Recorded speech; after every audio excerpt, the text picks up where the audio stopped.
In September 2018, we have posted a video explaining our case for a possible stagflation or deflation in the near term in the United States. We have made a case explaining why, instead of raising interest rates, the Federal Reserve will be forced to lower interest rates and possibly not just lower them, but actually come up with some extra stimulus for the United States economy. Surprise, surprise. Fast forward 2 months, November 2018, just a few days ago. Some interesting information has been shared by Ray Dalio and some other hedge fund managers about the lower interest rate environment that's going to be coming up, the market top, the end of the economic cycle. Very important to pay attention to some of the hedge funds' position, what they're doing right now, how they position themselves, their standpoint on China, and more. So if you're a trader, day trader, swing trader, you can definitely get some interesting ideas from this video. So here it is. I hope you guys enjoy. I'll catch you in the next. Nobody's ever sure of the exact time of the top, but I think it's clear that in a cycle, that just to clarify the cycle, that there's productivity over a period of time. How we invent, learn more, how we produce more output per man hour is the most important thing in raising our living standards. But around that, there are two cycles. There's a short-term debt cycle, which we call the business cycle, which I was describing. And very classically, when there's excess capacity, you're in a recession, central banks stimulate monetary policy, and then you go up until the point where interest rates are down a lot. When you push interest rates down and you make the economy, and now quantitative easing, buying assets, you buy $15 trillion of assets, all of that causes the asset prices to go up because all assets compete with themselves, with each other. Private equity, everything competes with each other. And then you have that interest rate built into all asset prices. In other words, an investment is a lump sum payment for a future cash flow, and we have a discount rate. And as you start to raise the discount rate faster than is built into the curve, what is discounted, then you start to hurt asset price. And then you make a competition between the short-term interest rate and the longer-term interest rate, or the expected return of other asset classes. And that, when you look at that, like you have a flat yield curve now, you change incentives, you change the pricing of asset prices. In our particular case, we also had a corporate tax cut. And a corporate tax cut is very beneficial to owning equities. So that's a boost. It's sort of a one-time boost into the terms of the economy. And it then also produced a stimulation, which has taken place when we have a limited amount of capacity. At the same time, we have to sell a lot of bonds to finance the deficit. So we're in a position in terms of that shorter-term debt cycle that we are very late in that longer-term debt cycle, right? The upside risk-return has changed a lot, not being as advantageous as it was before. What concerns me beyond that is that we're in the later stages of a longer-term debt cycle, which I mean is everyone wants assets to go up. Everyone wants the economy stronger. And you want to provide demand. And demand is produced by providing credit. And so everybody's sort of leverage long. In other words, you own businesses, you own real estate, and you have an amount of debt. And by lowering interest rates and pushing money out into the economy through quantitative easing and so on, you push asset prices. So if you have a downturn, there's not as much ability for that downturn to be dealt with effectively with monetary policy. So that also has made the risks asymmetric. In other words, we could take a look at where we are later in the cycle, and then also when you think beyond that, we have issues pertaining to what if the economy were to turn down. There's also the geopolitical issue is a big issue, internally and externally. Because of the polarity that exists in wealth, we have wealth and opportunities and so on.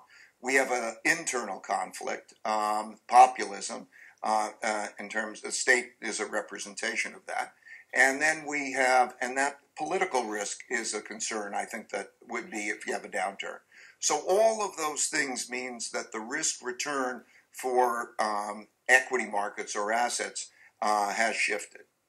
So, Afsana, I want to turn to you, and just by way of introduction, Afsana Beshlas, founder and CEO of Rock Creek Group and formerly at the World Bank. So with that background in mind, what kind of policy implications do you see kind of in light of Ray's comments about where we are in the cycle? I mean, is it something where, we've already kind of done the tax cuts as the stimulus there, so there's not much we can do in Washington to really stimulate the economy if we do fall into a recession or a depression? And then is negative interest rates an option for the U.S.? I mean, how do you kind of look at the different tools that policymakers have in their toolkits right now if we were to indeed reach the end of the cycle? So I think we're at a very interesting, does this work? I'll borrow Ray's. I think what is really interesting is two things that were really, really incredibly different than if we look at sort of the history of our economy over the last couple of 100 years. One is what Ray mentioned, which is post-2008, the amount of liquidity that came into our economy was unprecedented. The second thing that happened during the same period is really what happened with China. That rate of growth that we saw in China and the injection of local capital that happened in China also was unprecedented. So I think we are now at sort of the end of that cycle coming, as we just heard also from Ray. But the other way I look at it, we happen to have Alan Greenspan as a senior advisor to Rock Creek. He sits next to my office and we talk all the time. And he has a book out, which he sort of looks at the history of the last couple of hundred years in our economy, showing really constant kinds of relationships between the markets. So while a lot of new tools exist today, and a lot of people in the room use a lot of the new tools that didn't exist maybe 30 years ago or 50 years ago, the relationships between the markets have not really changed. So as a result of that, I think going back to sort of broad policy, my thinking is that right now we are at while we are at a point where equity markets are seeing a different kind of sentiment, we're seeing leverage in the market starting to change. At the same time, one part of the equation in our GDP has been left behind, and that's wages. So if you look, I think two things that will be changing over the next 12 months. One is interest rates still going up. This year and next year, I'm in the camp that they will go up the full 5 times 25 basis points. Number one. Number two, the wages also will be changing. And we have had unprecedented also wage stagnation. So those two things will potentially lead to a stagflation scenario later on in this cycle. And are we able to deal with that? Do we have the toolkits to deal with that, or because we have kind of expended our resources and, you know, we're in this kind of unconventional monetary policy period, even still as rates are rising, does that limit our ability if we get into a situation in the economy that isn't as favorable as it's been for the last few years or so? So the U.S. dollar and the U.S. economy and U.S. interest rates have been the dominant part of what determines everything. I think on that front, you know, we even heard from Jay yesterday, Jay Powell, saying that you know, there are some interesting new signs in the economy. So there is a scenario where interest rates might go up, but then get corrected faster. And those changes up and down, you know, we're so used to this 25 basis points orderly change. If we go back, not a very long time ago, we could have, you know, interest rates get adjusted down quickly and not necessarily by 25 basis point blips. The other thing, I really think that global impact of what's going on in China and what will start happening to Chinese currency, Chinese markets, the role of Chinese equities in total equity markets, and what they do with their interest rates will become much more important part of the conversation than it is today. Now, Dimitri, I want to bring you into the conversation. Dimitri Balyazny, the CEO of Balyazny Asset Management. What indicators are you looking at that can help you kind of suss out where we are in this cycle? Is it volatility? Is it valuations? You know, what are some of the key metrics that you're looking at to help figure out kind of how to position your portfolios? Sure. I mean, so market calls are obviously not that easy to make, and they're not a super high sharp business for us. But the best indicator that we've had over time is just the bottom up information that you get from speaking to lots of companies all the time. So our largest business is fundamental equities. We have a couple hundred folks involved in the research there. And so you have thousands and thousands of conversations with all the companies that you cover on a regular basis. And over this last earnings period, you can hear the tone kind of changing, on the earnings calls and outside from companies where there's definitely a lot more caution than there was before. And so part of that is kind of classic late cycle stuff where you have rates going up, you have tough comps that were juiced by the tax cut last year. And you've had a beta chase and a sort of balance sheet levering in a lot of cases over the last 10 years. And then the thing that's recently kind of causing confidence issues is the trade tariffs, where it's debatable how much companies are kind of front-loading their orders to try to get ahead of the potential increase next year if that doesn't get resolved. And just the uncertainty of having to kind of re-engineer supply chains and not sure how long it's going to take to play out and how it's all going to work, I think does affect corporate confidence, right? And so it's starting to bleed into a little bit of less capex as opposed to a year ago when we all thought that you were going to get like a lot more capex. And so that's, I think, what the markets are struggling with, layered in with higher rates, and all the other issues that we kind of all know about. Are you getting the sense that there's inflation really trickling in, beyond what we're seeing with some of the economic indicators? A CNBC data scrub recently found that about a third of companies in the S&P 500 mentioned inflation in their earnings calls, up 7 percentage points from the 10-year average. Well, inflation and hedge fund compensation is coming down. So that's topped. The rest of the market, it's hard to say. There's definitely cost inflation from shipping and different parts of the supply chain that you see start to affect companies over the last year. But I would say from what we've seen, we haven't seen it much more broadly than that yet. Well, you also brought in the topic of geopolitics and tariffs and things like that. And I want to turn to you, Ray, because in April you opened up a Chinese version of your risk parity fund on the mainland.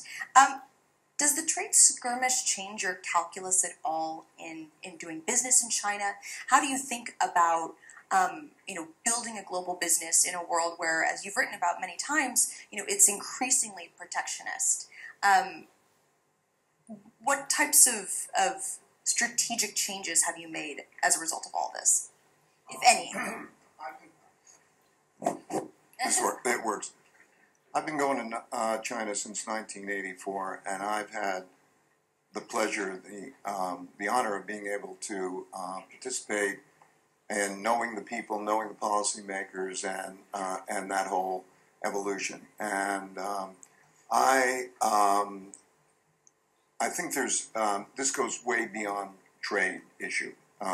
There's a trade issue. I think you can get past that. I think that because China's been tremendously successful and continues to be very successful in many different ways, it has become a competitor in the world in all different ways. So I think it has to do with more of the differences in the approaches. I think the trade issues can be handled. I don't think that the different ways of being issues can be handled so easily. And one of the Chinese leaders described it to me. He was saying, said that the essence of the difference between Americans and the unit that they value and the Chinese and the unit that they value is that the Americans value the individual. And it's individualism, and with that, individual property rights, and so on. And in China, well, we value the family. And the family, so if you think about family, they said the word country in China is two characters, which is state and family. And what that means is that it is more of a paternal type of operating. So if they're going to, let's say they're going to think you need to build a road in a certain direction, and in the United States they may have property rights issues that stand in the way of doing that. There they would say it's the whole community that matters. So this, the basic difference is a top-down versus bottom-up.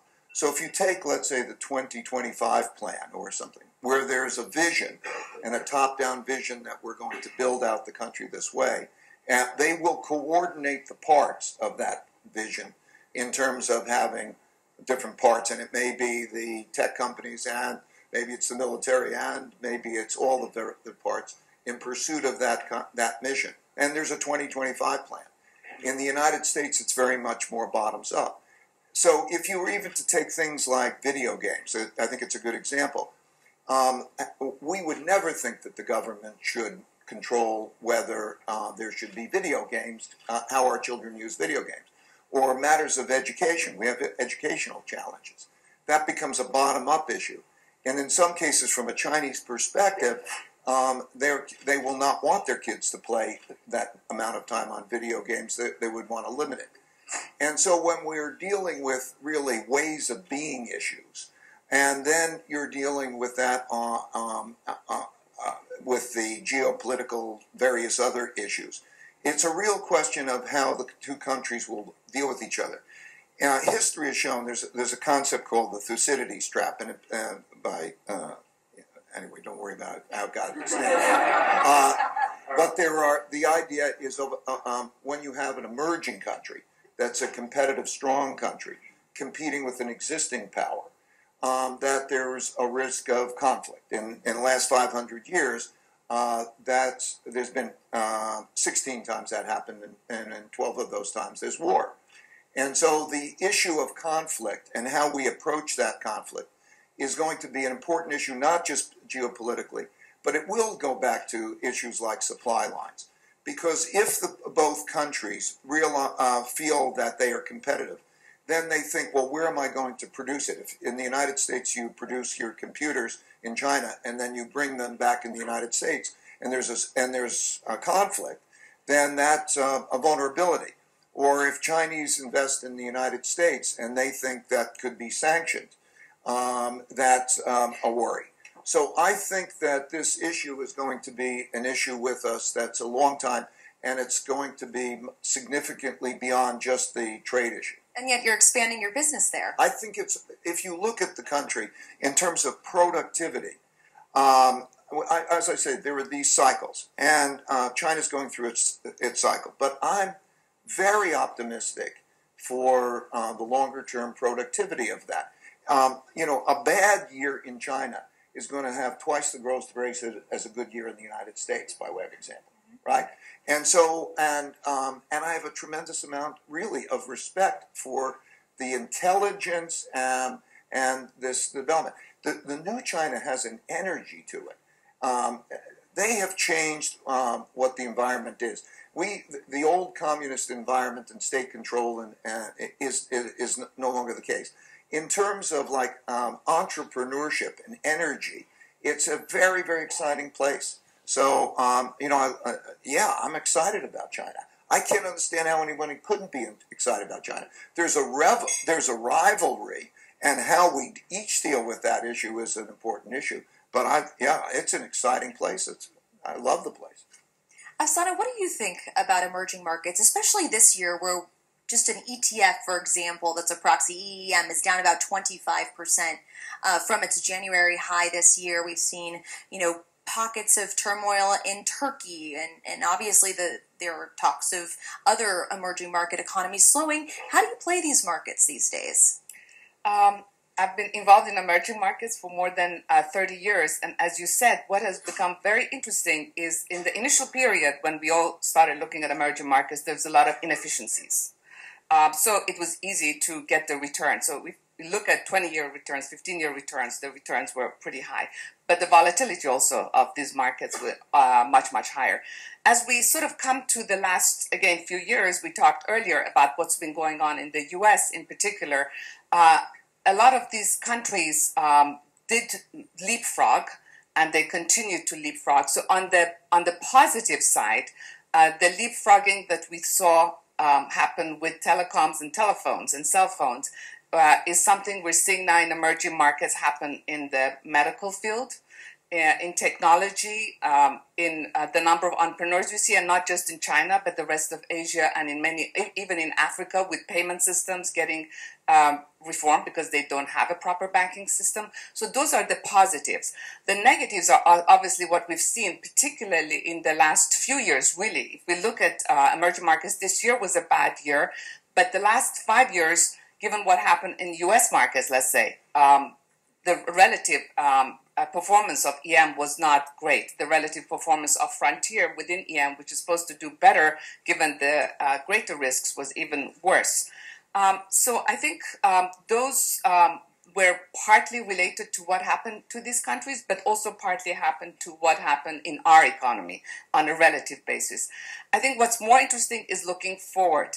As our interest rates are going up, obviously there's some negative impacts. We saw what happened in Turkey. We saw what happened in Argentina. Was despite the reforms that their leadership had made, we saw a major correction because maybe those 30-year bonds were a little too much too early in Argentina. So I think what we're seeing is the cycle returning in emerging markets. They probably have some of the best valuations you've seen in emerging markets in a very long time.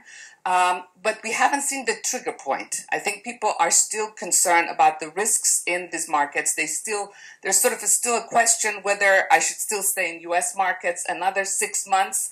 Is it another 3 months? Is it another year? Until that relationship changes and people are more excited about the PE ratios in emerging markets, really across the board. I think one last point I should mention: China is starting to become its own separate market. Technically, China is part of the emerging markets, but the way it's behaving, the way the size of the market is growing, it is really becoming its own very separate market, and I think we should look at it in a different way than we have in the past, and it will probably have its own place in the various benchmarks out there. Great. I want to turn the conversation to the hedge fund industry. I know it's one that's near and dear to the hearts of the three panelists who sit beside me, as well as many people who are also in the audience. Dimitri, beginning with you, you've said in the past that there are too many assets in the industry, and that's a complaint heard by a lot of hedge fund managers these days, that it's making it difficult to generate alpha when you've got all of these assets chasing the same end. Do you think that we're going to see an inflection point, especially after some of the return numbers from October? Are you seeing a change in the industry that could indicate that it may make it easier for hedge funds to, once again, deliver the alpha that they're striving to do? Yeah, I mean, I just think of it this way. So there's $3 trillion of AUM roughly in the industry. So if you make the assumption that most of that AUM is there seeking real uncorrelated alpha, you need about $500 billion of gross P&L dollars of alpha generated per year to make people relatively happy, right? And I don't know how big, the alpha pie is, right? It's difficult to generate, to estimate, but I know it's not 500 billion, right? If I had to take a best guess, I'd say it's closer to a tenth of that, right? Of true, if you take out all the factors, you take out all the beta tilts, you take out, sector leans, and you just look at real bottom-up alpha or trading-oriented alpha. So that means more and more people are basically fighting with each other on a professional basis to try to capture, pieces of that, right? And that just makes the markets and all the various strategies more efficient, right? And so the industry is going through this period where it's a consolidation. I think it's just going to accelerate, where you constantly have to, run faster, be smarter, innovate, hire better, develop better, add technology, add data, in order to be able to compete and win as the overall industry consolidates and you fight for a smaller pie with more people fighting for it. And I think over time, as you kind of come out of that, and different strategies might come out of it at different times, when those strategies come out of that period, it's a very fruitful alpha environment, right? Because you have less capacity fighting for the same type of trades. But when there's regime changes in between, combined with like a macro regime change, what's going on now, and you overlay that with with too much capacity, pretty much every strategy in the industry, you get pretty poor performance, right? As people degross their portfolios, and as that works its way through the system, at some point you come out on the other side of that, and you have a fatter alpha opportunity for those who've done a good job of managing through that. I would say I see that differently. I think alpha is zero sum, right? So hedge funds as a whole, you could say mutual funds, you could say any group of investment as a whole is zero sum. So alpha, I don't think we could talk about the total alpha, because I would say at the end of the day, there is not going to be much total alpha. It gives you the freedom, what the hedge fund does is structurally give you the freedom to be able to go long and short, to be able to take spreads, to be able to balance portfolios in another way. And so, and I think the environments, there are stronger, better environments for alpha, generally speaking, more volatile, but also the issue of distinguishing oneself in a bear market. In other words, most assets are, if you're taking alpha and you could put it on top of portable alpha, you can put it on top of any alpha, any asset class. So I think that there's alpha producers, and the question is, what asset class do you put it on? Because it's compared with the assets that when there's a bull market, then it suffers by the comparison of a bull market. But then there's the down market. I think the world, by and large, is leverage long.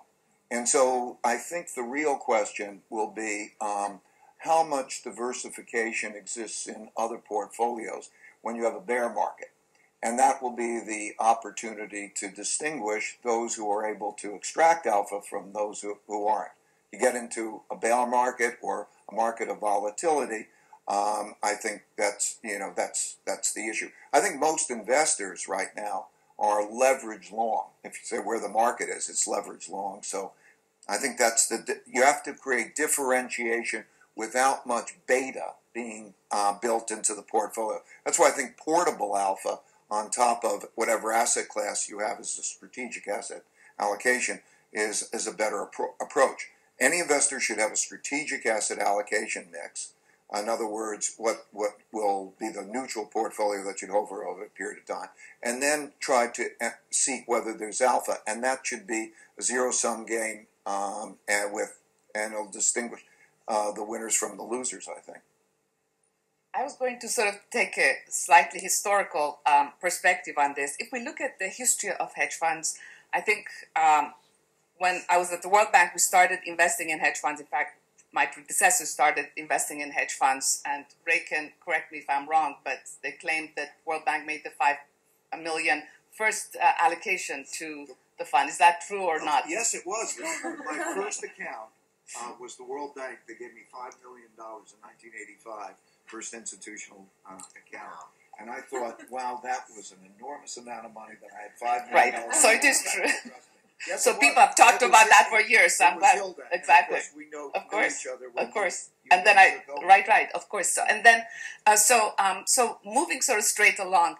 If you remember, it was initially macro funds. That was sort of the early forms of hedge funds. And then we got many other strategies get added on over time as market inefficiencies developed in different areas, and different instruments got created and expanded in the markets. So you had long short, you had bulk strategies, you had credit strategies, you had merger arb strategies, convert strategies, so on and so forth. So in the early days, it was really high net worth investors, it was the family offices, and it was endowment foundations and people like us at the World Bank who were investing in hedge funds. So, so that was a small market, and it was basically people like Ray and other people who were starting their hedge funds, a lot of their own money, and you went along for the ride.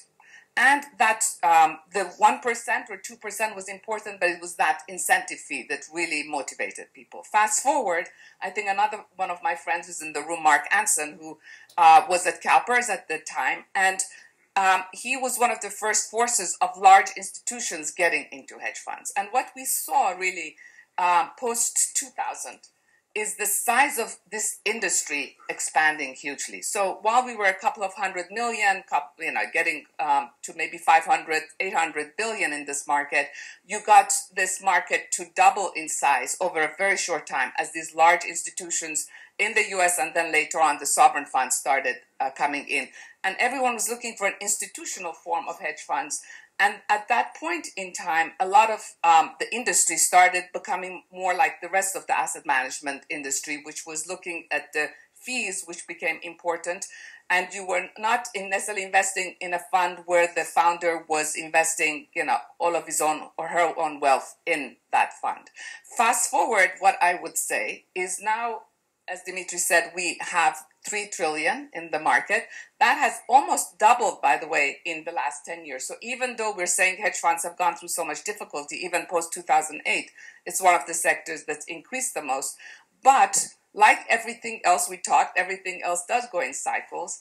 And for everything that you get paid, you have to produce value. So we might be moving a little bit closer to that original idea of hedge funds, where there are people who are starting funds. While we saw a lot of negative stories, people closing hedge funds, a lot of funds that started this year with founders putting in 30, 40, 50% of the capital and investors going in. And the other side was founders closing down their hedge funds like Highbridge and basically moving to family offices. I think we'll just see a lot of dynamic movement in the industry. And I think the positive and the negative of the hedge fund industry has been that it is dynamic, it is moving, and you get a lot of births and deaths. But I have 2 comments to add to that. One is the World Bank should have definitely negotiated a seed deal with Ray. I don't know what happened there. Agreed. Two is I totally agree with Ray that I think a bullish environment, right, and asset classes generally uptrending for the last 10 years kind of masks a lot of performance issues, right? So most investments have a bullish, bias to them. So whether you're looking at, credit investments, private equity investments, venture capital investments, fundamental equities and hedge funds, a lot of global macro funds, depending on the fund, right? Like most of these have a bullish component. So when you run the correlations versus the market in a lot of strategies, they're, 0.8, 0.9, right? So one of the lessons from 2008 was everybody was sort of surprised how much things correlated, and very diverse institutional portfolios wound up getting obliterated across all sorts of different asset classes. So as an investor, I sort of think about it from the standpoint of where do you have hidden beta, right, in the portfolios where most of the time it doesn't correlate, but if you do get into a more volatile downtrending tape, really might correlate pretty significantly. And I think that's the biggest allocation decision to start with, is how much do you want in really truly uncorrelated alpha products, and how much do you want in things that are uncorrelated most of the time, but are really bullish bets in one, shape or form. Do you think that hedge funds should be generating losses in months like October? We've been hearing for weeks, months, years, just hang tight, stay with us, when there's some volatility in the market and a downturn, you're going to need us, you're going to want us. And then we see numbers like we saw in October, just to give you a sense, according to HFR, which we can debate is, the validity of these, but just for argument's sake, long short down about 4%, event driven and macro down 2%, relative value down a little more than 1%. By comparison, the S&P was down 7%, but government bonds, corporate credit were down about 1%. Should we be expecting more wealth preservation in the market in a month like October? I think you shouldn't be looking at the performance of hedge funds in aggregate. I mean, I think the difference is, what is the beta? There's differentiation. It's like talking about all funds, all mutual funds. You could have a bond fund, you could have a gold fund, you can have all different funds, and there's this big category of things. And I think there's a lot of beta, long beta, built into a lot of hedge funds. And the important thing is to differentiate one from the other. Find the ones that have a negative beta or no beta. And I don't think any fund should have a beta. In other words, because you're supposed to be producing alpha, so you shouldn't have a beta. So I think when you're looking at it, if you keep looking at the averages and those funds continue to have the beta in them, then they're going to be of not much use in a bear market. So I think the important thing is to differentiate them. I think the world is long beta. The world is long because what happens is you're in a situation, first of all, that you have a bull market. So if you didn't have the beta, people think we want the beta because at the end of a market, everybody wants whatever went up a lot, and you've squeezed out of that. So how many short sellers are still alive? Not many. And so you're in a situation where I think you need to know the structure of the particular fund and create differentiation. And I think that's a problem in the industry. Not only this industry, but I think, let's say if we take indexing and ETFs and so on, there is a chance that it becomes self-reinforcing because when you get a down move, I don't think there's going to be much to protect investors against the down move. I wonder just here, how many of you investors don't have a beta in your portfolio so that you're long? Okay, no hands went up. So this group, and I think it's representative, is long, and the world, I'm saying, is leverage long because it's this incentive. Borrow money and buy stocks. That's what caused the stock market to go up. All the buybacks, you change the tax cuts, and then you say, who's been the buyer of stocks? Because interest rates have been low relative to equity, return on equities. It's been paying to buy back on a leverage. So the whole world, I think, is leverage long. And I think that's also true of a lot of the hedge fund industry, and that's the big question.